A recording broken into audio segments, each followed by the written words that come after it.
We've all told ourselves the same lie, just one more reel and then I'll go to sleep. But that one innocent swipe often warps the fabric of time, turning 11 p.m. into 2 a.m. before you even realize what happened. The next morning brings a specific kind of exhaustion, the realization that your plans to hit the gym, finish your work, or learn a new skill have been sabotaged by a piece of glass and silicon. This happens because you are up against a system specifically engineered to override human intention. Silicon Valley spends billions to ensure that your phone is more engaging than your actual life. This loop traps you.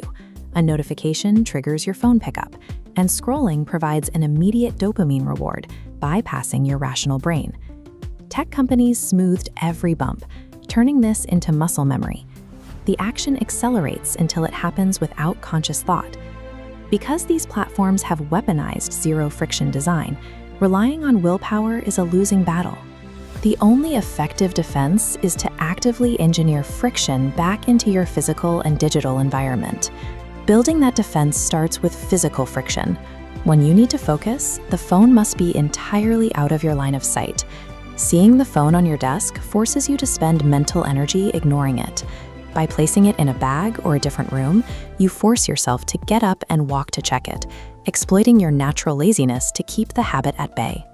Digital friction works exactly the same way.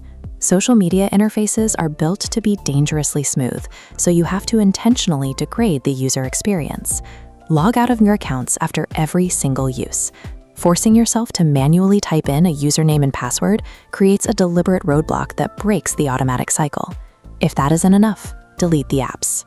Using Instagram or TikTok through a mobile browser is a clunky, frustrating experience, and that frustration is exactly what makes you want to put the phone down.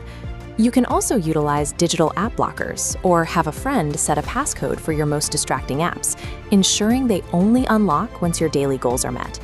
Every extra tap, physical step, or password adds a micro barrier to the habit. As these barriers stack up, the effort required to scroll eventually outweighs the dopamine reward, giving your brain the chance to move on to something else. Simply removing the phone creates a vacuum. When your mind is bored and the easy distraction is gone, you need a pre-planned path to follow. You make good habits easier by removing their friction. Leave a book open on your desk or keep your gym clothes visible, or set a specific goal to read 10 pages before lunch. For the moments when the urge to scroll feels overwhelming, you can apply mental friction using the 10-minute pause rule.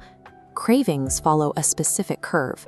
They arrive as a sudden spike, but if you delay the action by just 10 minutes, by walking or drinking water, the intensity of the urge naturally drops back to baseline. Practicing daily mindfulness meditation builds a mental wedge into this curve. It creates a deliberate gap between the thought of scrolling and the physical act of picking up the phone. By making bad habits annoying and good habits effortless, you begin to reprogram your automatic responses to boredom and stress. These environmental hacks are powerful, but they are external. If you still view yourself as someone trying to quit, you will eventually find a way to bypass your own blockers or walk to the other room for your phone during a moment of high stress. To make this change permanent, you have to move past simply managing your environment and address your core self-identity. There is a massive difference between saying, "I need to stop scrolling," and internalizing the statement, "I am someone who takes my time seriously." You cannot out-willpower a supercomputer, but by restructuring the friction in your life and redefining who you are, you can finally outsmart the algorithm and reclaim your time.